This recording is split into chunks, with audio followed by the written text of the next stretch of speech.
खुदा भीति और इश्क़े मुस्तफा इल्म আমল শুদ্ধির প্রচেষ্টা শরীয়ত তরিকাতের চিন্তাধারা এসবের সমষ্টি মদনী মুযাকারা। আলহামদুলিল্লাহ রাব্বিল আলামিন ওয়াসসালাতু ওয়াসসালামু আলা খাতামিন নবিয়্যিন আম্মা বা'দ ফাআউযু বিল্লাহি মিনাশ শাইতানির রাজীম বিসমিল্লাহির রহমানির রহিম আসসালাতু ওয়াসসালামু আলাইকা ইয়া রাসূলুল্লাহ ওয়া আলা আলিকা ওয়া আসহাবিকা ইয়া হাবিবাল্লাহ सलातु वस्सलामु अलैका या नबी अल्लाह व अला आलिका व अस्हाबिका या नूर अल्लाह। আরবাইনে আত্তার পর্ব 2 থেকে ফরমানে আখির নবী সাল্লাল্লাহু আলাইহি সাল্লাম নম্বর 15 মান সাল্লা আলাইয়া লাম ইয়ালিজিন নার, যে আমার প্রতি দুরূদ প্রেরণ করবে সে আগুনে প্রবেশ করবে না। সাল্লু আলাল হাবিব সাল্লাল্লাহু আলা মুহাম্মদ। হযরত ইমাম হাসান মুজতাবা রাদিয়াল্লাহু তাআলা আনহু নবী পাক সাল্লাল্লাহু আলাইহি ওয়া আলিহি ওয়াসাল্লাম এর সবচেয়ে বড় দহিত্র, রাসূলের দহিত্র, জান্নাতি যুবকদের সরদার হযরত ইমাম হাসান মুজতাবা রাদিয়াল্লাহু আনহু 15ই রমজান শরীফ 3য় হিজরিতে জন্মগ্রহণ করেছেন। আমাদের প্রিয় নবী সাল্লাল্লাহু আলাইহি ওয়া সাল্লাম তার নাম হাসান রেখেছেন। এটা একটি জান্নাতি নাম যা সর্বপ্রথম তাকে দান করা হয়েছে, আর তার পূর্বে কারো এই নাম রাখা হয়নি। তিনি রাদিয়াল্লাহু আনহুর কুনিয়াত হলো আবু মুহাম্মদ এবং তার উপাধি হলো সৈয়দ অর্থাৎ সরদার। আর তাকে রায়হানাতুর রাসূল অর্থাৎ আল্লাহর রাসূলের ফুলও বলা হয়। নবী পাক সাল্লাল্লাহু আলাইহি সাল্লাম হযরত ইমাম হাসান মুজতাবা রাদিয়াল্লাহু আনহুকে অত্যন্ত ভালোবাসতেন। কখনো নিজের কোলে বসাতেন, কখনো নিজের কাঁধে উঠিয়ে নিতেন, আর কখনো তো তাকে দেখার এবং ভালোবাসার জন্য খাতুনে জান্নাত রাদিয়াল্লাহু আনহার ঘরে তাশরীফ নিয়ে যেতেন। নবী পাক সাল্লাল্লাহু আলাইহি ওয়া সাল্লাম ইরশাদ করেছেন, সে আমার সন্তান সৈয়দ অর্থাৎ সরদার। আল্লাহ পাক তার মাধ্যমে মুসলমানদের দুইটি সম্প্রদায়ের মধ্যে সমঝোতা করে দিবেন। সুবহানাল্লাহ। প্রিয় নবী সাল্লাল্লাহু তাআলা আলাইহি ওয়াসাল্লাম ইরশাদ করেছেন, হে আল্লাহ পাক, আমি তাকে ভালোবাসি, তুমিও তাকে ভালোবাসো। হযরত ইমাম হাসান মুজতাবা রাদিয়াল্লাহু আনহু অত্যন্ত কোমল হৃদয়বান, উদার হৃদয়ের অধিকারী, ইবাদতকারী, ক্ষমা প্রদর্শনকারী এবং অত্যাধিক বিনয় ছিলেন। আর তার ভাষা খুবই সুমিষ্ট ছিল। যখন তিনি কথা বলতেন তখন কেউ এটা পছন্দ করত না যে তিনি কথা শেষ করে দেন। তিনি রাদিয়াল্লাহু তাআলা আনহু এর ইন্তেকাল 5 রবিউল আউয়ালে হয়েছে। তিনি রাদিয়াল্লাহু তাআলা আনহু এর জানাজার নামাজ হযরত সাঈদ বিন আস রাদিয়াল্লাহু তাআলা আনহু পড়িয়েছেন। প্রিয় আমির আহলে সুন্নাত, আমাদেরকে এটা বলে দিন হযরত ইমাম হাসান মুজতাবা রাদিয়াল্লাহু তাআলা আনহু এর মাজার মোবারক কোথায়? মাশাআল্লাহ, হযরত সাইয়েদুনা ইমাম হাসান মুজতাবা রাদিয়াল্লাহু তাআলা আনহু এর মাজার মোবারক জান্নাতুল বাকিতে, যা মদিনা মুনাওয়ারা যাদাহুল্লাহু শারাফান ওয়া তা'যিমাতে আছে, যার ঈর্ষা আমাদেরও আছে যেন আমরাও জান্নাতুল বাকিতে আল্লাহর দয়ায় কবরের জন্য জায়গা পাওয়ার সৌভাগ্য হয়ে যায়। কল্যাণের সহিত সাল্লু আলাল হাবিব সাল্লাল্লাহু আলা মুহাম্মদ। আমার নাম মোহাম্মদ আরসাল, আমি করাচির ডিফেন্স থেকে বলছি। আমির আহলে সুন্নাতের নিকট আমার প্রশ্ন হলো, যদি কোনো ব্যক্তি পূর্ব থেকেই সকল দাবি ক্ষমা করে দেয়, তারপর যদি কেউ তার সাথে জুলুম করে বা কষ্ট দেয়, তাহলে সে কি তার থেকে সেটির প্রতিশোধ নিতে পারবে? যদি প্রতিশোধ নিতে পারে তাহলে শরীয়ত এ ব্যাপারে আমাদেরকে কি হুকুম দিয়েছে? জাযাকাল্লাহু খায়রা। পূর্বে ক্ষমা করে দিলে প্রতিশোধ নিতে পারবে কিনা, আর প্রতিশোধ যেন না নিতে হয় সেই জন্য যদি ক্ষমা করে থাকে তাহলে তো ভালো কথা। যে কে এই ঝামেলায় পড়তে যাইবে, যদি প্রতিশোধ নেওয়ার পর প্রতিশোধ নেওয়া হয় তাহলে কাজী কথা হলো পূর্বে ক্ষমা করে সেটা ফিরিয়ে তো নিতে পারবেন, তাই না? ফিরিয়ে নিল, এখন তাকে ছাড়বো না, এই চিন্তা না করে, অর্থাৎ ক্ষমা করে দেওয়ার পর পিছনে ফিরে তাকানো উচিত নয়। ক্ষমা করে দিয়েছি, যেভাবেই মাআযাল্লাহ যদি কেউ জুলুম করে থাকে তার থেকে প্রতিশোধ নেওয়া উচিত নয়, কিন্তু এখন যদি কেউ প্রতিশোধ নিয়ে নেয় তাহলে সে গুনাহগার হবে কিনা, এটা না? দাবি এভাবে রহিত হবে না, কেননা এখন নতুন করে জুলুম করা হয়েছে, সেটার ভিত্তিতে প্রতিশোধ নিতে পারবে, কিন্তু স্পষ্ট যে সে আল্লাহর সাথে এক প্রকার প্রতিজ্ঞা করে নিয়েছে, এবং এখন মানবতার দাবিও এটাই যে যখন দাবি ক্ষমা করে দিয়েছে তখন সেটাকে ক্ষমায় রাখা উচিত। এটাকে কি প্রতিশ্রুতি ভঙ্গ বলা হবে? প্রতিশ্রুতি ভঙ্গ এজন্য বলা হবে না, কেননা সে যখন ক্ষমা করেছে তখন তার এমন কোনো উদ্দেশ্য ছিলই না, কিন্তু এখন নতুন বিষয়ের উদ্ভব হয়েছে, নতুন কাজ সংঘটিত হয়েছে, কাজে এখন অধিকার তারই দিকে ফিরে যাবে যে সে তাকে ক্ষমা করবে নাকি এর প্রতিশোধ নেবে। কিন্তু ক্ষমা করা এমনিতেও উত্তম। আর এখানে তো আরও অন্যান্য দাবি বিদ্যমান, যেহেতু সে আল্লাহর দরবারে মনস্থির করে নিয়েছে। এবং মানবতার দাবিও এটাই যে যখন প্রকৃতপক্ষে কোনো অপারগতা না থাকবে তখন তাকে ক্ষমা করে দেওয়াই উত্তম। প্রতিশোধ যদি নিতে চায় এবং নিয়েও নিল তাহলে গুনাহগার হবে না, আপনি এটা বলতে চাচ্ছেন?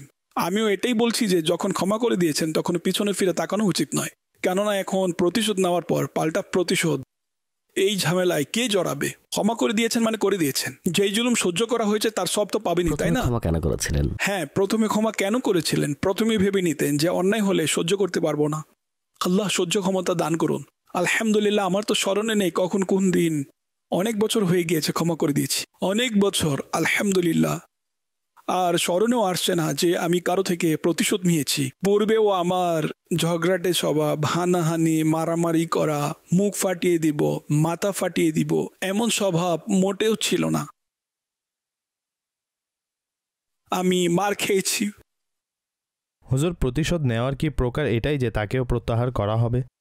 অর্থাৎ যদি কেউ এমন কোনো কষ্ট দিয়ে দেয় যার ফলে প্রকৃতপক্ষে সে কষ্ট পেয়েছে, সে নিয়ত করে নিয়েছিল আমি ক্ষমা করে দিয়েছি, কিন্তু এখন যদি প্রতিশোধ নিতেও চায় তাহলে সে প্রত্যাহার তো করবে না, কেননা এমন ঝগড়াই হয়নি যে তার সাথে ঝগড়া বিবাদ করবে। প্রতিশোধের অধীনে কি গীবতও চলে আসে, দোষ ত্রুটিও কি চলে আসে, বা প্রতিশোধের মধ্যে তার মন্দ কোনো কাজ বর্ণনা করাও চলে আসে? প্রতিশোধের মধ্যে কি কি আসে? প্রতিশোধের মধ্যে কি শুধুমাত্র মারামারি, কিল, ঘুষি এগুলিই আসে, নাকি মৌখিকও প্রতিশোধ নেওয়া যায়? আসল কথা হলো এই ক্ষেত্রে নিয়ন্ত্রণে থাকা অনেক কঠিন। যদি অতিরিক্ত করে ফেলেন তাহলে সে নিজে জালিম হয়ে যাবে। আচ্ছা, এখন কথা হলো প্রতিশোধ নেওয়ার একটি পদ্ধতি এটা বুঝে আসে যে তার উপর মামলা করে দিল।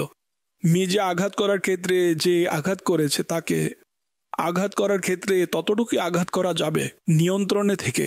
এখন সে হালকাভাবে মেরেছিল, কিন্তু সে এর চেয়েও বেশি জোরে মারল, তাহলে সে এখন জালিম হয়েছে না?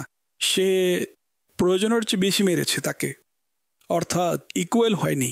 ইকুয়াল হওয়া অনেক কঠিন। সে মেরেছে ঠিক আছে, এখন আপনি রাগান্বিত হয়ে, সে থাপ্পড় মেরেছিল, আপনি ঘুষি মারলেন, সে মাথা দিয়ে মেরেছিল, আপনি তাকে লাথি মেরে দিলেন, উল্টে ফেলে দিলেন, নাকে চুবানি খাইয়ে দিলেন। ঝগড়া তো এভাবেই লেগে থাকে। তারপর এখানে বান্দার হকের দিকে যদি লক্ষ্য না থাকে তাহলে বেশি হয়ে যায়। যদিও বা প্রতিশোধ নেওয়ার বিধান আছে, কিন্তু কথা হলো এই ক্ষেত্রে ন্যায় বিচার করা, নিজেকে নিয়ন্ত্রণে রাখা প্রায় অসম্ভবের কাছাকাছি। মানুষ নিজেকে নিয়ন্ত্রণ করতে পারে না, যখন রাগ ওঠে তখন সরে যাও। হুজুর, এটা তো তার কথা হচ্ছে যাকে পূর্বে ক্ষমা করা হয়নি। প্রতিশোধ নিলে তাহলে কিভাবে নিবে? এখন যাকে পূর্বে ক্ষমা করে দেওয়া হয়েছে, এখনো যদি সে প্রতিশোধ নেয়, যদি নিতেই হয়, প্রতিশোধের ব্যাপারে জিজ্ঞাসা করেছেন, ক্ষমা করা সত্ত্বেও প্রতিশোধ নেওয়ার এখন অধিকার যদি আছে। কেউ জ্বালাতন করে, জুলুম করলে তাহলে কি করবে? অর্থাৎ মস্তিষ্কে এক প্রকার কুমন্ত্রণা আসবেই। ক্ষমাকারী ক্ষমা করে দিয়েছে হয়তো, তারপর কুমন্ত্রণা আসবে, ক্ষমা তো করে দিয়েছি, নৌকা ভাসিয়ে উঠে তো গিয়েছি। এখন যদি কেউ জুলুম করে তাহলে, বা অন্যজন এটা ভাবে যে সে তো ক্ষমা করে দিয়েছে, সুবর্ণ সুযোগ, তাকে আঘাত করো, তার সম্পদ আত্মসাৎ করে ফেলো। সম্পদ আত্মসাৎ করার ব্যাপারে তো আমিও উল্লেখ করিনি। আমাকে যদি কেউ আঘাত করে, গীবত করে, ভালো মন্দ বলে, কেননা এগুলো আমার সাথে অনেক বেশি হয়েছে। যারা ভালো মন্দ বলার তারা ঠিকই ভালো মন্দ বলেছে, লিখে বলেছে, মুখে বলেছে, মাইকের মধ্যে বলেছে, মাহফিলও বলেছিল, অর্থাৎ বিভিন্ন মাধ্যমে আমাকে ভালো মন্দ বলেছে। যখন দাওয়াত ইসলামের কাজ নতুন নতুন হচ্ছিল, অবশ্য তখন আমার মনোভাব এটাই ছিল যে আমার কারণে কেউ জাহান্নামে কেন যাবে? তারা ভুল বুঝেছে, আমার সম্পর্কে জানে না, আমি কে, আমি কি করি। সামান্য ভুল ধারণার কারণে বা অন্যের কথা শুনে আমাকে তারা ভালো মন্দ বলেছে, আসল ঘটনা সম্পর্কে তারা অবগত নয়। তারপর ধীরে ধীরে যারা ভালো মন্দ বলতো তাদের সংখ্যা কমতে লাগলো, অনেকে ক্ষমাও চেয়ে নিয়েছে, আর অনেকে একেবারে মহব্বতকারী হয়ে গেল।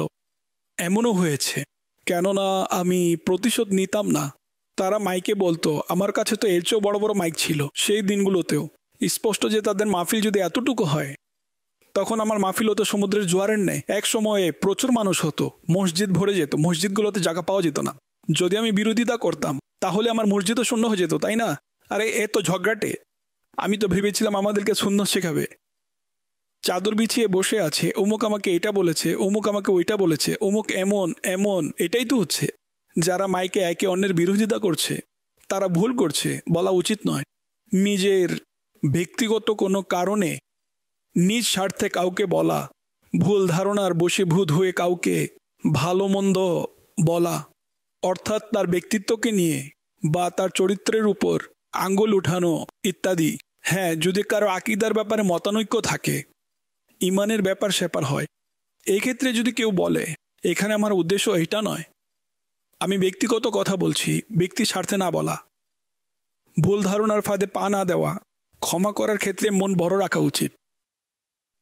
আমি অমুসলিমদেরকে বা যারা যারা ভ্রান্ত বিশ্বাসে বিশ্বাসী, আমার আল্লাহ, আমার নবী, আমার সাহাবা ও আহলে বায়েত, আমার আউলিয়া কেরামকে যদি কিছু বলে দেয়, কটূক্তি করে, তাহলে তাদেরকে ক্ষমা করার আমি কে ভাই? আমার কাছে তো এর অধিকারই নেই। আমি না ক্ষমা করছি, না করতে পারবো, না ভবিষ্যতে করব, না হুমকি দিব যে আমি তোমাকে ছাড়বো না। আমি জানি যে আমার রব, আমার মাহবুবের ব্যাপারে যদি কেউ কটূক্তি করে, তাহলে আমার রব তার এমন প্রতিশোধ নেবেন যে অন্য কারো প্রতিশোধ নেওয়ার প্রয়োজনই নেই। রব যখন ন্যায় বিচারক, তখন তিনিই ন্যায় বিচার করবেন। এমনভাবে আছড়ে পড়বে, সাত জমিনও তাকে রক্ষা করতে পারবে না, চাপা পড়ে যাবে। আমি কি করতে পারবো? আমি মাইকি ধরতে পারবো, কটু কথা বলে দেব, সঠিক কথাই বলবো ইনশাআল্লাহ। কটু কথা এটা লোকমুখে প্রচলিত একটি শব্দ। সুতরাং কথা এইটাই যে এখানে আকীদার ব্যাপারে কথা হচ্ছে না। যার সাথে আকীদার মতবিরোধ কোরআন ও হাদিস অনুযায়ী আছে, আমি সঠিক, কাজে যে আকীদার বিরোধী, এখানে সে উদ্দেশ্য নয়। যে প্রকৃত ইমানদার মুসলমান, স্পষ্ট যে এখানে তাকে উদ্দেশ্য করা হচ্ছে। এখন যে প্রকৃতপক্ষে জাহান্নামী, তার ব্যাপারে আমি কি করতে পারবো? যে আল্লাহর প্রিয় নবী সাল্লাল্লাহু আলাইহি সাল্লামের ব্যাপারে নাউজুবিল্লাহ কটূক্তি করে বা সর্বশেষ নবী মান্য করে না, তাদেরকে তো আর আমি জাহান্নাম থেকে বাঁচাতে পারবো না। আল্লাহ তৌফিক দিন যেন তওবা করে সে মহব্বতকারী ও প্রাণ উৎসর্গকারী হয়ে যায়, কালিমা পাঠ করে। সেটা অন্য একটি বিষয়, নতুন করে মুসলমান হওয়া। কিন্তু কথা হলো, আমার উদ্দেশ্য হয়তো আমি স্পষ্ট করতে পেরেছি এবং একটু বেশি বিস্তারিত করে ফেলেছি। মূল কথা হলো, আমার ঝগড়া করার মানসিকতা নেই, ঝগড়া করার অভ্যাস এমনিতেও নেই। আমি আমার আলোচনাও সাধারণত আপনারা হয়তো লক্ষ্য করেছেন যে ইতিবাচকই হয়। এটাকে আমাদের মেমন ভাষায় বলা হয় পাঞ্জিগারো সাঞ্জি থিয়ে। পাঞ্জিগারো সাঞ্জি থিয়ে, সাঞ্জে মানে সন্ধ্যা। আমাদের মসজিদ ভরা সংগঠন, সুন্নতের উপর আমল করো, এইভাবে করো, ওইভাবে করো, নেকির দাওয়াত দিতে থাকো, তাহলে যেখানে পাঞ্জে ছিল না সেখানে পাঞ্জে হয়ে গিয়েছে। অর্থাৎ অনেকেই নতুন ছিল, অপরিচিত ছিল, আজ আলহামদুলিল্লাহ আপন হয়ে গিয়েছে। আলহামদুলিল্লাহ, ইতিবাচক আন্দাজ, এটা আমার নিজস্ব আন্দাজ। যাদের আন্দাজ ইতিবাচক নয় তাদেরকে আমি ভুল বলছি না, বা তাদের ব্যাপারে আমি কোনো কথা বলছি না। আমি আমার কথা বলছি। আমি আন্দাজ অবলম্বন করেছি। দাওয়াত ইসলামী যখন শুরু হয়েছে তখন থেকে শুরু করে এখন পর্যন্ত আমার চেষ্টা এটাই ছিল যে এই আন্দাজকে আপন করে নেওয়ার। আমি তো ব্যাস নেকির দাওয়াত দিতাম সকল মুসলমানকে, অর্থাৎ নামাজ পড়ুন, সুন্নতের উপর আমল করুন, পিতামাতার সেবা করুন। আমরা কি কি করছি আপনার অবগত আছেন। আল্লাহ করুন দাওয়াত ইসলামী ওয়ালাদের খিদমত কবুল করুন। আমিন। সল্লু আলাল হাবিব সাল্লাল্লাহু আলা মুহাম্মদ। সোশ্যাল মিডিয়ার মধ্যে কেউ একজন পোস্ট করেছেন যেখানে কিছুটা এরকম লেখা ছিল, কি দিনই না ছিল যখন কাউকে স্টেশনে বিদায় দিতে গেলে চোখ সিক্ত হয়ে যেত, আর এখন তো কবরস্থানেও হাসির শব্দ শোনা যায়। আমির আহলে সুন্নাত, এই তিক্ত সত্যের ব্যাপারে আপনার অভিমত কি? আল্লাহ আল্লাহ, প্রকৃতপক্ষে অনেক কষ্টদায়ক একটি বিষয়। যদি কেউ নিজের প্রিয় ভাজনকে বিদায় দেওয়ার জন্য যায় তাহলে বাস্তবেই চোখ ভিজে যায়। কবরস্থান বা স্টেশন, কবরস্থানের ব্যাপারটি অনেক কষ্টদায়ক বিষয়। তাছাড়া লোকেরা কান্নাও করে নিজের মাকে বাবাকে বিদায় জানাতে গেলে, বা যদি কারো যুবক ছেলে মারা যায় বা যাকে অনেক বেশি ভালোবাসে, আপন প্রিয় বন্ধু হঠাৎ ইন্তেকাল করলেও কান্না করে। কিন্তু সাধারণত যথেষ্ট উদাসীনতা বিরাজ করছে। পূর্বেকার মানুষ যারা ছিল তারা যখন জানাজায় গমন করত তখন সবাই কান্না করত, কাপড় দিয়ে মুখ ডেকে আঁচল টেনে দিয়ে। তখন আগত কোনো অপরিচিত ব্যক্তি যদি সমবেদনা জানাতে চাইতো তাহলে কাকে জানাবে? বুঝতে পারতো না। এখন বোঝা যায় যে কান্না করছে সে মৃত ব্যক্তির নিকটাত্মীয়, সে আখিরাতের কথা চিন্তা করে কান্না করছে না, হয়তো আপন নিকটাত্মীয়কে, বাবাকে, মাকে স্মরণ করে বা যিনি মৃত্যুবরণ করেছে তাকে স্মরণ করে কান্না করছে।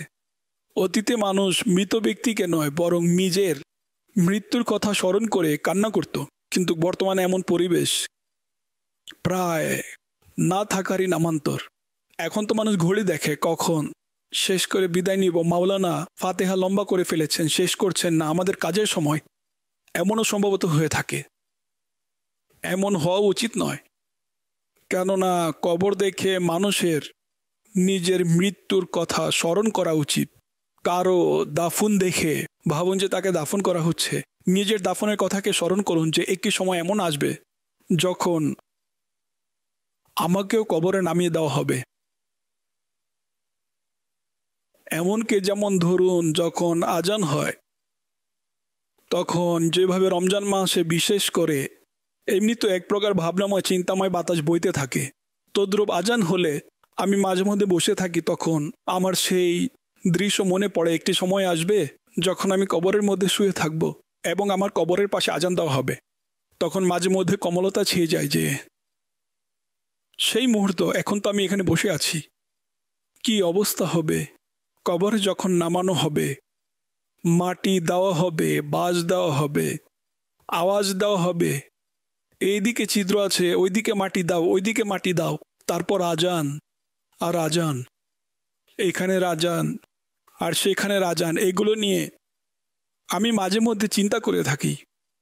এইভাবে অনেক সময় হৃদয়ের কমলতা ছেয়ে যায়, নিজের মৃত্যুর কথা মনে পড়ে। আর নিজের মৃত্যুর কথা স্মরণ করার ক্ষেত্রে কারণ খোঁজা উচিত নয়। অর্থাৎ বাহারে শরীয়তে লেখা হয়েছে যখন ঘুমাবে, নিজের বিছানার মধ্যেও ঘুমাবে, তখনও মৃত্যুর কথা স্মরণ করা উচিত। কবরে ঘুমানোর কথা স্মরণ করুন। এখন তো আমি নরম কোমল বিছানায় ঘুমাচ্ছি, অতি শীঘ্রই আমাকে মাটির কবরে, মাটির বিছানার মধ্যে আমাকে ঘুম পাড়ানো হবে। কবরে কাঁথা বালিশ কিছুই আমার সাথে থাকবে না, সাদা কাফন থাকবে যা সবারই থাকে। আল্লাহ পাক ইমান হেফাজত রাখুন, ইমানের পোশাক যেন সাথে থাকে। সল্লু আলাল হাবিব সাল্লাল্লাহু আলা মুহাম্মদ। প্রিয় আমিরে আহলে সুন্নাত, আমার নাম জাহিদ রেজা আত্তারি বিন মোহাম্মদ আব্বাস আত্তারি। আপনার নিকট প্রশ্ন হলো, আপনি অসংখ্য জায়গায় মেহমান হয়ে নেকির দাওয়াত দেওয়ার জন্য গিয়েছিলেন, সে সময় আপনি কোন বিষয়গুলোর প্রতি বিশেষভাবে লক্ষ্য রাখতেন? মেহমান হয়ে নেকির দাওয়াত দেওয়ার জন্য কোন কোন বিষয়ের প্রতি লক্ষ্য রাখা উচিত সেটা আপনি বলে দিন। সাধারণত অনেকের বাড়িতেই যেতাম ভালো। আমি যখন কোথাও আসা যাওয়া করি তখন অনেক কিছুই স্মরণে আসে, যেই নিয়ত করি তার মধ্যে এটাও একটি যে যদি সুযোগ হয় তাহলে নেকে দাওয়াত দিব, যদি কেউ ভুল করে তাহলে তাকে সংশোধন করব, যদি কেউ গুনাহ করে তাহলে তাকে বোঝাবো। এইভাবে মানসিকতা তৈরি করি, অর্থাৎ নিয়ত করি। সালাম করব, মুচকি হাসব, যার বাড়িতে যাচ্ছি তার বাড়ির কোনো বিষয়ে সমালোচনা করব না। সেখানে ভুল কিছু হলে তাহলে সবার সামনে না বলে আলাদাভাবে বোঝাবো। তো অনুরূপ বিভিন্ন নিয়ত অনেক সময় স্মরণে চলে আসে, তখনই আমি করে নিই। অনেক নতুন নিয়ত মনে পড়ে, উপস্থিত সময়ে স্মরণে আসে না, এমনও হয়ে থাকে। ভালো ভালো নিয়ত করা উচিত। যখনই কারো বাড়িতে যাবেন তখন অনুরূপ 2-4টি নিয়ত তো আমি হাত আপনাদেরকে বলেও দিয়েছি। সালাম করব, মুসাফাহ করব, ঘরে এদিক সেদিক দৃষ্টি দিব না, দৃষ্টি নত রাখবো, উকি দিব না। অন্য রুমে দরজা দিয়ে কোনো জিনিস যদি তারা পর্দা দিয়ে ঢেকে রাখেন তাহলে তা সরিয়ে দেখব না। পর্দা এজন্যই দিয়েছে যে তারা এটা মেহমানকে দেখাতে ইচ্ছুক নন। এখন আমি সেই পর্দা সরিয়ে দিলাম এবং তিনি এটা দেখে ফেললেন, স্পষ্ট যে এতে খুশি হবেন না, খারাপ লাগবে। আর এ তো খুবই অদ্ভুত প্রকৃতির লোক, কাজেই মেহমানদের এই ধরনের কার্যকলাপ করা উচিত নয়। জেরা না করা, মানুষ অহেতুক জেরা করে। ঘর কত দিয়ে কিনলেন? কবে কিনলেন? পানি, গ্যাস, বিদ্যুতের কোনো সমস্যা তো হচ্ছে না? আরে ভাই, নিজের কাজের কথা তো বলো। অহেতুক প্রশ্ন করা হয়। অনেকের অভিজ্ঞতা আছে। গাড়ি কতদিন নিলেন? মডেল কি? যে নেকি করবেন যদি এটা বলে দেয় তাহলে? কাজে যদি প্রয়োজন পড়ে আপনি গাড়ি ক্রয় করবেন, তাই তাকে জিজ্ঞাসাবাদ করছেন, তাহলে তো ইন্নামাল আমালু বিন্নিয়াত। তাছাড়া আমাদের এখানে অনেক অহেতুক প্রশ্নের প্রবল ঝড় বইতে থাকে। অসুস্থ ব্যক্তিকে হয়তো আরও বেশি অসুস্থ করে ফেলা হয়।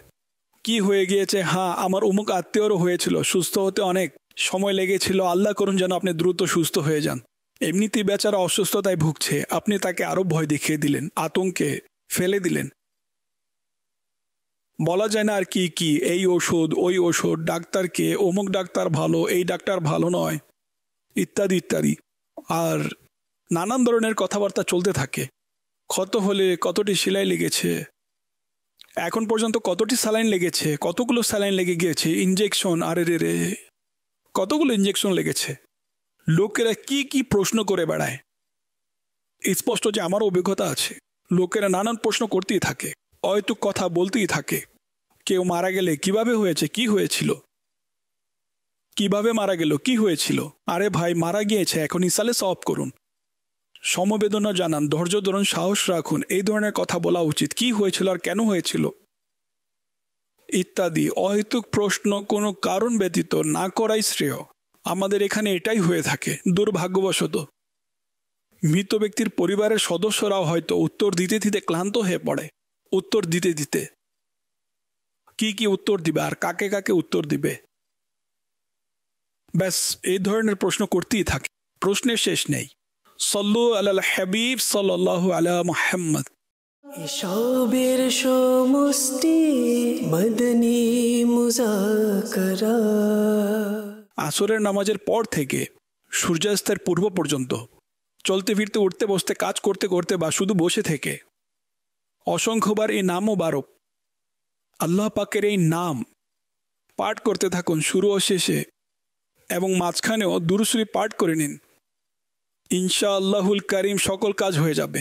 ব্যবসা সুসংগঠিত হবে, ঋণ পরিশোধ হবে, ভালো চাকরি হবে, অফিসার বা মালিক সদয় হবে, পারিবারিক কলহ নিঃশেষ হবে, পুরনো জটিল কাল সুসম্পন্ন হবে, কুমন্ত্রণা ও সন্দেহ সংশয় দূর হবে, সন্তানহীনতার সমস্যার সমাধান হবে, বন্দি মুক্তি পাবে, ইবাদতে মন বসবে, ভিসার সমস্যা সমাধান হবে, বউ শাশুড়ির ঝগড়ার অবসান ঘটবে এবং তালাকের আশঙ্কা দূর হয়ে যাবে, স্বামী স্ত্রীর মনোমালিন্যতা কেটে যাবে, সকল রোগ দূর হয়ে যাবে, সন্দেহ, কুমন্ত্রণা ও মানসিক উদ্বেগ থেকে মুক্তি লাভ হবে। উদ্দেশ্য পূর্ণ না হওয়া পর্যন্ত প্রতিদিন এই আমল করতে থাকুন। ইনশাআল্লাহুল কারীম দ্রুত কল্যাণ সাধিত হবে। সল্লু আলাল হাবিব সাল্লাল্লাহু আলা মুহাম্মদ। আমার নাম গোলাম ইয়াসিন। আমার একটি প্রশ্ন হলো, যেভাবে দেখে নামাজ পড়া যায় না, অনুরূপভাবে যদি কেউ কানে ইয়ারফোন লাগিয়ে রেখে নামাজ পড়ে এবং সে শুনে শুনে নামাজ পড়ে, তাহলে এভাবে নামাজ পড়া কি জায়েজ হবে? না, দেখে পড়ার দ্বারা উদ্দেশ্য এটাই, যেমন কোরআনে কারিম দেখে পড়ল। যা কিছু নামাজে পড়তে হয় তা কোনো লেখা দেখে পড়ছে, তাহলে এইভাবে নামাজ পড়া যাবে না। অনুরূপভাবে ইয়ারফোন কানে লাগিয়ে সে বলতে থাকবে, আপনি শুনতে থাকবেন, পড়তে থাকবেন, এইভাবেও নামাজ পড়া যাবে না। মুখস্থ করতে হবে। টাকার হিসাব মুখস্থ হয়ে গিয়েছে, বাংলা বলা তো শিখেই গিয়েছেন, মানুষ ইংরেজিও শিখে, অনেক কিছুই শিখে। স্পষ্ট যে নামাজ এমনিতেই পড়ে ফেলতে পারবেন এটা তো হতে পারে না, শিখতে হবে। অনেকে বলে, আমি তো গুজরাটি পড়েছি, হিন্দি পড়েছি, ইংরেজি পড়েছি, কিন্তু কোরআন পড়তে পারি না। আমি কি অন্য ভাষায় পড়তে পারবো? আমি পড়তে পারি না। যদি নাই পড়তে পারেন তাহলে তো সেগুলো না পারার কথা, সেগুলো শিখলেন, শুধু কোরআনই বাকি রইল, এটাকে শিখতে হবে না? এটাও শিখতে হবে। বাংলা, হিন্দি, ইংরেজিতে কোরআন শরীফের আয়াত লেখা এটা গুনাহের কাজ, এটাকে তাহরিফ বলা হয়েছে। তাহরিফ, কোরআনে কারিমের তাহরিফ। কেননা আল্লাহ পাক যেভাবে কোরআনুল কারিমকে অবতীর্ণ করেছেন, জিবরাইল আমিন যেভাবে প্রিয় নবী সাল্লাল্লাহু আলাইহি সাল্লামের খিদমতে উপস্থাপন করেছেন, এবং সরকার সাল্লাল্লাহু আলাইহি সাল্লামের মুবারক জবান থেকে যেভাবে তা আদায় হয়েছে, সেভাবেই পড়তে হবে। এটাকে মুনাজ্জাল মিনাল্লাহ বলা হয়, অর্থাৎ আল্লাহ পাকের পক্ষ থেকে যেভাবে নাজিল হয়েছে, অবতীর্ণ হয়েছে, সেভাবেই পড়তে হবে। একটি জের জবর হরফেও পার্থক্য আমরা করতে পারবো না। আপনি কেন পড়তে পারবেন না ভাই? বাংলা বা ইংরেজিতে তো এই ক্ষেত্রে তো সমস্যা হলো অন্য ভাষায় এই হরফগুলো নেই। একটি হলো এটা যে অন্য ভাষায় হরফগুলো নেই যা কোরআনে কারিমে রয়েছে। সবগুলো হরফের যথার্থ বিকল্প নেই, যেমন তা, তে, তা, ঠিক আছে? তা ইংরেজিতে কোথায়? ইংরেজিতে টি আছে। অনুরূপভাবে দালও নেই, দি। এভাবে তো কোরআনের অর্থ সম্পূর্ণ পরিবর্তন হয়ে যাবে ডি দিয়ে যদি পড়েন। ইংরেজি ভাষীরা মোহাম্মদকে মোহাম্মদ বলে, মাআজাল্লাহ, মোহাম্মদ নয়, মোহাম্মদ, দাল। আর এটা তো কোরআনের শব্দ। কোরআনুল কারিমে সম্ভবত 4 বার মোহাম্মদ শব্দ এসেছে, তাই না? 4 বার। সুতরাং কথা হলো অনুরূপ গুজরাতিদেরও একই অবস্থা। গুজরাতি ভাষায়ও অক্ষরগুলো নেই। আচ্ছা, এখন আপনি বলবেন এমন আয়াত যার মধ্যে এই হরফগুলো নেই, তা কি গুজরাতি ভাষায় লেখা যাবে? জি না, লেখা যাবে না। মদগুলো নেই, আরও অনেক কিছুই নেই, গুন্না, ইকফা ইত্যাদি নেই। যাই হোক, এগুলো তো তাজবিদের কায়দা। কথা হলো শরীয়ত এটাকে নিষেধ করেছে। যেই হরফগুলো যেভাবে, অর্থাৎ আমার উদ্দেশ্য হলো যেভাবে কোরআন নাজিল হয়েছে সেভাবেই পড়তে হবে। আর এটা আরবিতেই আছে এবং এটা আরবিতেই লেখা আবশ্যক। আরবি ব্যতীত লেখা যাবে না, এটা শরীয়তের আদেশ। That's all. সল্লু আলাল হাবিব সাল্লাল্লাহু আলা মুহাম্মদ। আমার একটি প্রশ্ন হলো, যদি আমি যাকাত বের করি এবং আমার অধীনে যারা কর্মচারী আছেন বা কোনো সৈয়দ বংশীয় যারা আছেন তাদের মধ্যে কাউকে কি আমি জাকাতের টাকা দিয়ে কি উমরায় পাঠাতে পারবো? বা আমাদের অধীনে যে স্টাফ কাজ করেন তাদেরকে জাকাতের টাকা দিয়ে উমরার ফুল প্যাকেজ দিতে পারবো? এই ব্যাপারে দিক নির্দেশনা প্রদান করুন। সৈয়দ বংশীয়দেরকে জাকাত তো এমনিতেও দিতে পারবেন না, তাদেরকে মালিকও বানাতে পারবেন না যে এই নাও জাকাত। জাকাতের মধ্যে মালিক বানানো শর্ত। যদি উমরা শর্ত লাগান যে জাকাতের টাকা দিয়ে তোমাকে উমরা করতে হবে, তাহলে জাকাতই হবে না। তাকে এত টাকার মালিক বানিয়ে দিলেন এবং সে জাকাতের হকদার, সে সকল টাকা নিজের অধীনে নিয়ে নিল। এখন সেগুলো হয়ে গিয়েছে। এখন আপনি পরামর্শ দিতে পারেন যে ঠিক আছে, আপনি এটা দিয়ে উমরা করে নিন। আমার পরামর্শ, মানুক না মানুক তার ইচ্ছা। আপনার হাত থেকে বের হয়ে গিয়েছে মানে জাকাত আদায় হয়ে গিয়েছে। কোনো শর্ত রাখা যাবে না। বাহারে শরীয়তে লেখা হয়েছে যে কাউকে জাকাতের খাবার দেওয়া হলো, খাবারও দিতে পারবেন। খাবার দিল এবং বলল খেয়ে নাও, তাহলে জাকাত হবে না। দিয়ে দিয়েছেন, এখন খাবে, নিয়ে যাবে, কাউকে খাইয়ে দিবে, বিক্রি করে দিবে, তার যা ইচ্ছা। এখন তার হয়ে গিয়েছে।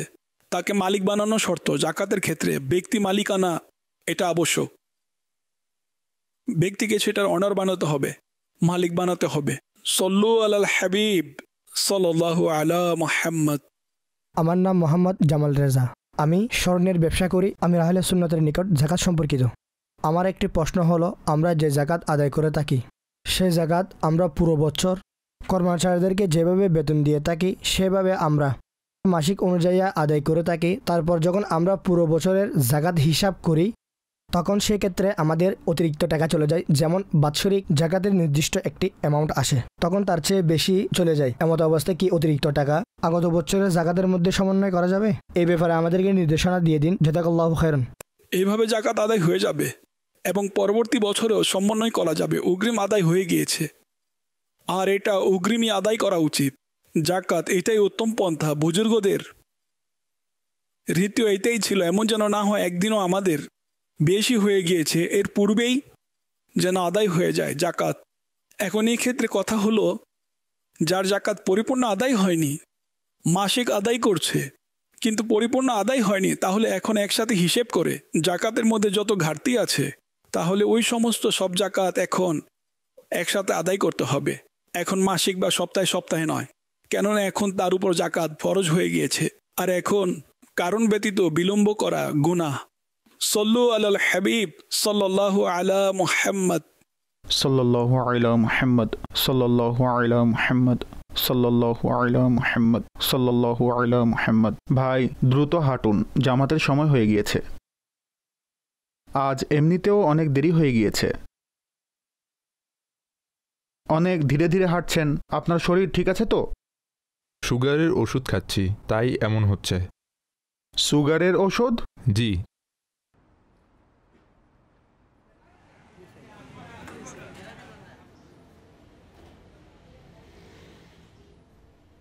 চা তিক্ত লাগছে। দাদু ভাই, একটু চিনি নিয়ে এসো। চিনি দিতে হয়তো ভুলে গিয়েছে।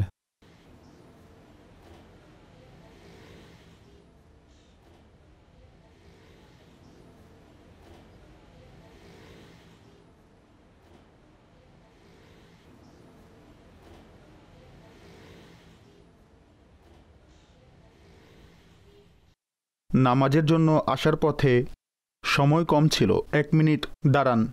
প্রিয় আমিরে আহলে সুন্নাত, আল্লাহ পাক আপনাকে সর্বশেষ নবী সাল্লাল্লাহু আলাইহি ওয়াসাল্লামের সদকায় পরিপূর্ণ সুস্থতা দান করুন। আমিন। আমি আমার বন্ধুর অবস্থা সম্পর্কে আপনার নিকট আমার প্রশ্ন, না শুধুমাত্র বয়স্ক ব্যক্তিদের, বরং আজকাল যুবক ও শিশুদের মধ্যেও সুগারের সমস্যা খুবই ব্যাপক, যার ফলে স্বাভাবিক কাজকর্মে ব্যাঘাত ঘটে। যুবকরা এমন কোন কাজ করবে যার ফলে আল্লাহর দানকৃত নেয়ামত সুস্থতাকে সুগার থেকে সুরক্ষিত রাখতে সফল হয়ে যাবে? বয়স্ক ব্যক্তিদের জন্য বিশেষ দিক নির্দেশনা প্রদান করুন। মাশাআল্লাহ ওয়া ইয়াকুম। 2.5 চামচের ব্যাপারে তো জিজ্ঞাসাই করেননি। জি, তিনি তো 2.5 চামচের ব্যাপারে জিজ্ঞাসাই করেননি। এটা তো আমাদের জন্য রেখে দিয়েছে। আচ্ছা,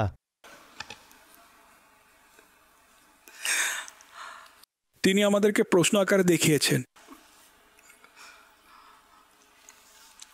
এখন এর উত্তর হলো শতরোগের এক ঔষধ পরিহার করা। পরিহার করতে থাকলে সর্বদা সুস্থ থাকবেন। আমি অনেক পূর্বে পড়েছিলাম যে যদি বৃদ্ধ বয়স আরামে কাটাতে চাও তাহলে যৌবনে সতর্ক থাকো। কিন্তু কিসের যুবক, কিসের বৃদ্ধ, কিন্তু সবাই হোয়াইট সুগারের পেছনে দৌড়াচ্ছেন।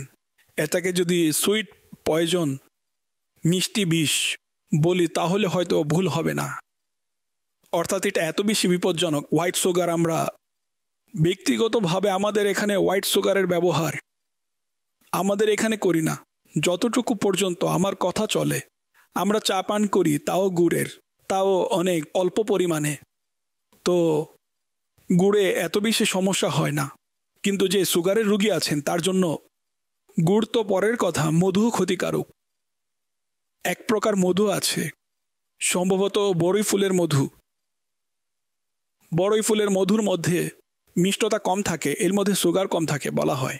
এটা হাকিমদের অভিমত, এর মধ্যে সুগার কম থাকে, কিন্তু বড়ই ফুলের হতে হবে। এখন নির্ভেজাল মধু আমাদেরকে কে এনে দিবে? বড়ই ফুলের মধু, যেই মধু বলবেন সেই মধুই হবে। আপনি যদি বড়ই বলেন তাহলে বড়ই, যদি নিমের কথা বলেন এটা তো নিমেরই মধু। এখানে তো ধোঁকাবাজি অনেক বেশি হয়। কারো কথা শুনে বড়ই ফুলের মধু ব্যবহার শুরু করবেন না। কেননা উচিত হলো যেই ডাক্তারের কাছে চিকিৎসা করাচ্ছেন তার সাথে পরামর্শ করতে হবে যে বড়ই ফুলের মধু সুগারের রোগী কি ব্যবহার করতে পারবে। সুতরাং কথা এটাই যে সকলকে সতর্ক থাকতে হবে। একটি তো হলো খাবারের অনিয়ন্ত্রণ, অতিরিক্ত খাওয়ার ফলেও সুগার হয়। বসে খাওয়া হয় না, চারজানু হয়ে, সব কিছুতে সাধারণত সুগার থাকে। সুগার এক প্রকার খাদ্যজনিত রোগ। খাদ্য, এটি খাবারের মাধ্যমে, চালের মধ্যে সুগার, ভাজা পোড়া, গম, যারা গমের রুটি আহার করেন, তান্দুরি রুটি আহার করেন, এতে সুগার আছে। একজন ডাক্তারের অভিমত হলো গমের রুটির মধ্যে 60% সুগার থাকে। এখন এটা ছাড়া নিষ্কৃতিও নেই, মানুষ কি আহার করবে? চাল খাওয়ার পদ্ধতির ব্যাপারে আমি পূর্ব আলোচনা করেছি। অনেকগুলো পানির মধ্যে চালকে ফুটিয়ে নিন, এতটুকু পর্যন্ত যেন সিদ্ধ হয়। এর ফলে অবশেষে সে পানিতে সুগার চলে যাবে। আমার সামনে কখনো চাল ফোটানো হয়নি, তাই যাচাই করে দেখার সুযোগ হয়নি।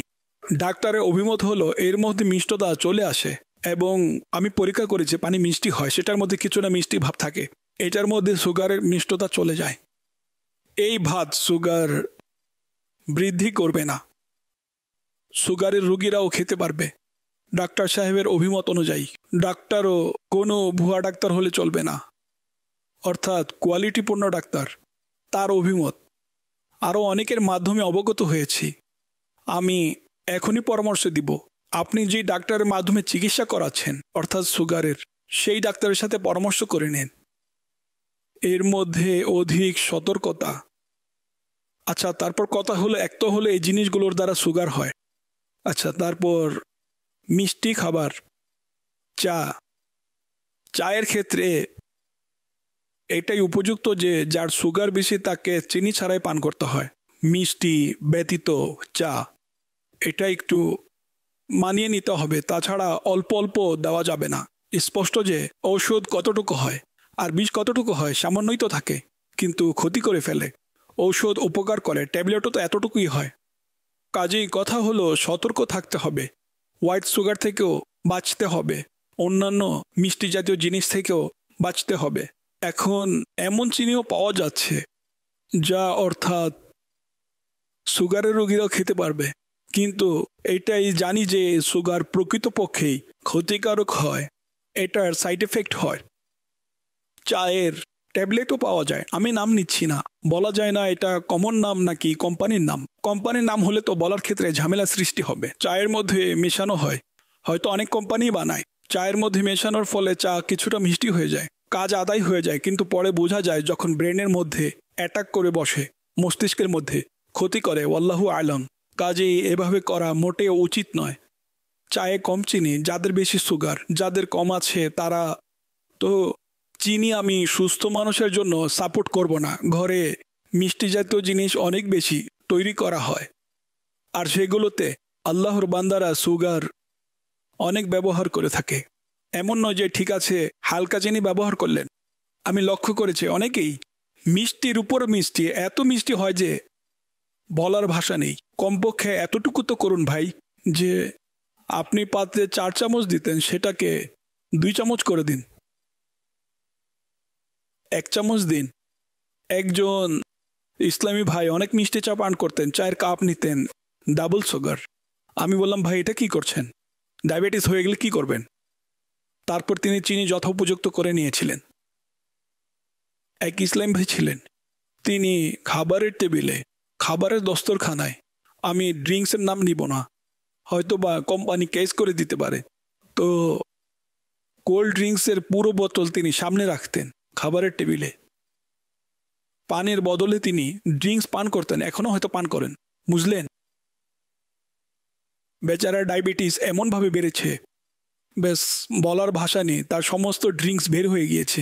কাজে এই অসতর্কতা, ভাই কিছু হয় না, আর ভাই কিছুই হয় না। তারপর যখন হয়ে যায় তখন বেচারা পরীক্ষায় পড়ে যায়। আল্লাহ সকলকে রহম করুন। কাজেই চেষ্টা করা উচিত খাবার দাবারের ক্ষেত্রে সতর্ক থাকার, এবং টেনশনের কারণেও সুগার হাই হয়ে যায়। আমার সুগার স্বাভাবিক হয়ে গিয়েছে, বুঝলেন, একদম নর্মাল হয়ে গিয়েছে, আলহামদুলিল্লাহ, অনেক ভালো। তারপর মাঝে আমার সুগার একটু হাই হয়ে গিয়েছিল। ভাই আমি খাবার দাবারে এত সতর্কতা অবলম্বন করি, বুঝেছেন, তারপরও আমি ধারণা করে নিয়েছিলাম ভাই এটা কি হলো, কিছুটা টেনশন করেছিলাম। আমার কাছে কারণ এটাই মনে হয়েছিল, এই কারণে, অর্থাৎ টেনশন করার কারণে হাই হয়েছে। তাছাড়া খাবার দাবারও তো আমার, তারাও বলেছিল যারা আমাকে সবসময় দেখে, খাওয়ায়, পান করায়, এনে দেয়, তারা বলেছিল সুগার হাই হওয়ার আসল কারণ হচ্ছে টেনশন। আমি ডাক্তারের সাথেও কথা বলেছি, তো সে এটাও বলল যে আপনি বেশি দুশ্চিন্তা করার কারণে আপনার হয়তো সুগার হাই হয়ে যাচ্ছে। কাজেই এভাবে দুশ্চিন্তার কারণেও সুগার হাই হয়ে থাকে, বিশেষ করে যাদের পূর্ব থেকেই আছে, যদিও বা স্বাভাবিক হয়ে গিয়েছে, কিন্তু দুশ্চিন্তার কারণে সুগার হাই হয়। পাশাপাশি অন্যান্য রোগ ব্যাধিও অনেক সময় অ্যাটাক করে বসে। দুশ্চিন্তা মনে করুন নিজেই এক প্রকার রোগ, এটাই বুঝে নিন, এমনিতেই চলে আসে। কাউকে যদি বলেন ভাই বেশি চিন্তা করিয়েন না, এটা ওর টেনশন বাড়ানোর মতো কথা। সহমর্মিতা যদি দেখান তাহলে আরও বেশি টেনশন হবে, ব্যথিত হয়ে পড়বে। যদি চিন্তাগ্রস্ত কোনো ব্যক্তির সামনে পড়ে যায় এবং আমাদেরকে বলবে আরে ভাই বিশ্বাস করো অনেক টেনশন হয়ে গিয়েছে, এখন তাকে কি বলবো, হতে দাও, তাকে বলুন না না টেনশন করবেন না ভাই আপনি। হ্যাঁ, তারপর সে বলবে হ্যাঁ হ্যাঁ আমি কোথায় টেনশন করেছি, এখন টেনশন করতে হয় না, টেনশন চলে আসে। মানুষ করবে কি ভাই? আর যতক্ষণ সমস্যা সমাধান না হয় ততক্ষণ এই চিন্তা থেকে বের হওয়া দুষ্কর হয়ে পড়ে। আসলে চিন্তামুক্ত হওয়া কঠিন, সমস্যা যতক্ষণ সমাধান না হয়। You are right. বা বারবার ঘুরে ফিরে সেই সমস্যার কথাই তার মস্তিষ্কে সর্বদা ভাবতে থাকে। জি হ্যাঁ, এই বিষয়ে চিন্তা করার মধ্যে নিজেকে ব্যস্ত রাখে, বিভোর রাখে। কিন্তু আলহামদুলিল্লাহ বেঁচে থাকার চেষ্টা আমিও করি। আমি ইতিমধ্যেই কাওয়াও পান করে নিয়েছি। আমাদের এখানে এক প্রকার কাওয়া পাওয়া যায় যা সুগার নিয়ন্ত্রণ করে। এখন বৃদ্ধ হয়ে গিয়েছি না, তারপরও যুদ্ধ বিদ্রোহ চলমান, বুঝেছেন? আল্লাহ পাকের অনুগ্রহ, আল্লাহর দয়া, আল্লাহ পাক দিনের খিদমতে সম্পৃক্ত রাখুন শেষ নিঃশ্বাস পর্যন্ত। এবং কালিমা ইমানের সহিত দিদারে মোস্তফায় মুচকি হেসে মৃত্যুবরণ করার ইচ্ছা রয়েছে। হ্যাঁ, মুচকি হাসি সহকারে ইনশাআল্লাহ। ইস, যদি দয়া হয়ে যেত আমি মুচকি হেসে দুনিয়া থেকে বিদায় নিতাম। দুঃখের সহিত নয়, আনন্দের সাথে আপন রবের সাক্ষাতের আকাঙ্ক্ষায় আমার রুহ বিদায় নেয়। হায় সল্লু আলাল হাবিব সাল্লাল্লাহু আলা মুহাম্মদ। আমি সাইয়াদ আয়াজ আত্তারি করাচি থেকে বলছি। আমিরে আহলে সুন্নতের নিকট আমার প্রশ্ন হলো, যদি আমাদের কোনো আপন ভাই ইহকাল ত্যাগ করে তাহলে তার পোশাক, পাগড়ি শরীফ এবং তার দিনী কিতাবসমূহ ব্যবহার করার নিয়ম কি? সেগুলো কি আমরা ব্যবহার করতে পারবো নাকি পারবো না? এখন যদি তার শুধু একজন ভাই থাকে এবং সে নিকটে আছে, অর্থাৎ এক ভাই ব্যতীত তার আর কোনো ওয়ারিশ নেই, তাহলে তো স্পষ্ট যে এখন অটোমেটিক ওয়ারিসের সকল সম্পদ সেই পাবে।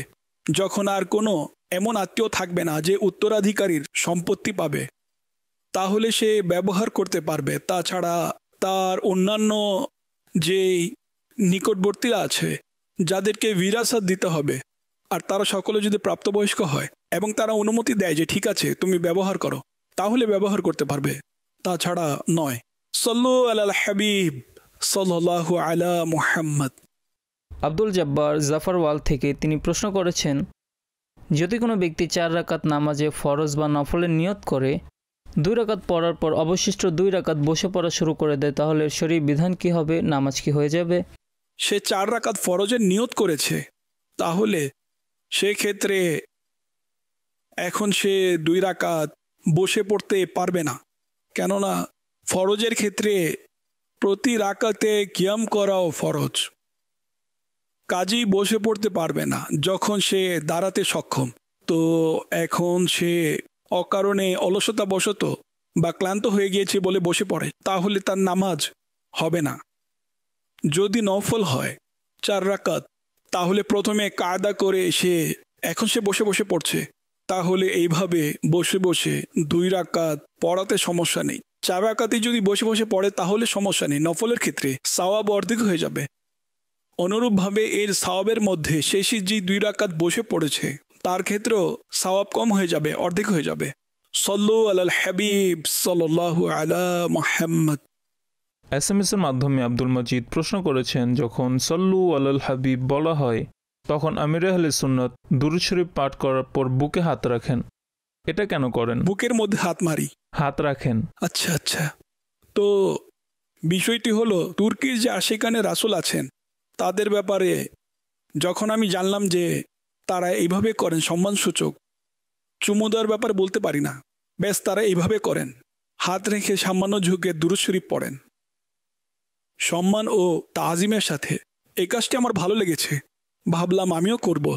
তখন থেকে আমিও চেষ্টা করি, সবসময় হয় না কিন্তু বেশিরভাগ চেষ্টা করি যে আমি এভাবে করার। হাত হৃদয়ে রেখে, বুকের উপর নয়, হৃদয়ে হাত রাখেন, অর্থাৎ হৃদয় যেখানে থাকে সেখানে এভাবে করেন। সেখানে পুরুষরাও করেন, নারীরাও করেন, হয়তোবা সবাই করেন না কিন্তু তারা এইভাবে করে থাকেন এবং দুরূদ শরীফ পড়েন। আমি ভাবলাম আমাকে তো আঙ্গুলে চুমু খেতে হবে, আমি মনে মনে ভাবলাম আঙ্গুলে চুমু খেতে হবে। আঙ্গুলে চুমু খাওয়াও মুস্তাহাব, আর সকলকে আঙ্গুলে চুমু খাওয়া উচিত। আল্লাহ করুন যেন আপনারাও চুমু খান। যদি চুমু না খেয়ে থাকেন, ঝুমে ঝুমে আঙ্গুলে চুমু খান, নামে মোস্তফার প্রতি চুমু খান সাল্লাল্লাহু আলাইহি ওয়াসাল্লাম। আমি এটা বলছি না যে এভাবে করুন, আমি এটা বলছি না, এটা আপনাদের ইচ্ছা, ঠিক আছে? এই কাজ আমার ভালো লেগেছে, তুর্কিদের এই কাজ আমার ভালো লেগেছে। আয়াতে মুবারাকাও রয়েছে, নূবের সম্মান ও মাহাত্ম্য বর্ণনা করো। কাজে কিয়ামত পর্যন্ত নবীর সম্মান ও মাহাত্মের বর্ণনামূলক যে পদ্ধতি উৎপত্তি হবে, সূচনা হবে, যদি তা শরীয়ত মোতাবেক হয় তাহলে তা এই আয়াতে মোবারকার অধীনস্থ হবে। তো হৃদয়ের উপর হাত রাখা শরীয়তের সাথে সাংঘর্ষিক নয়। এখন অহেতুক অনেক কাজ হচ্ছে। অনেক মানুষ আছে যারা আরও অনেক কিছু করে বেড়াচ্ছে, যেগুলোর কারণে কেউ ধরতে চাইলে ধরতেও পারবে, ধরাও হয়। তারা সব কিছু করে বেড়াচ্ছে, বুঝলেন? কিন্তু নবীর সম্মান, আম্বিয়াদের সম্মান, সাহাবা আহলে বাইতের সম্মান, আউলিয়াদের সম্মানের কথা যখন আসে তখন বলা যায় না কেন কুমন্ত্রণার শিকার হয়ে যান। তাছাড়া এমন অসংখ্য কাজ আছে যা তারা করে বেড়াচ্ছে। ব্যাস আল্লাহ পাক আমাদেরকে নবীজির সম্মানে এমনভাবে মগ্ন বানিয়ে দিন, ব্যাস। फना इतना तो हो जाऊं मैं तेरी ज़ाते आली में, मुझे जो देख ले उसको तेरा दीदार हो जाए। অর্থাৎ গোলামের যখন এই মাহাত্ম্য, তখন তার মনিবের মাহাত্ম্য কেমন হবে? দিদার দ্বারা এটাই বোঝানো হয়েছে। সল্লু আলাল হাবিব সাল্লাল্লাহু আলা মুহাম্মদ সাল্লাল্লাহু আলাইহি ওয়া আলিহি ওয়াসাল্লাম। खुदा भी यार इश्क़े मुस्ताफा, इल्मो আমল শুদ্ধির প্রচেষ্টা, শরীয়ত তরিকাতের চিন্তাধারা, এসবের সমষ্টি মদনী মুজাকরা।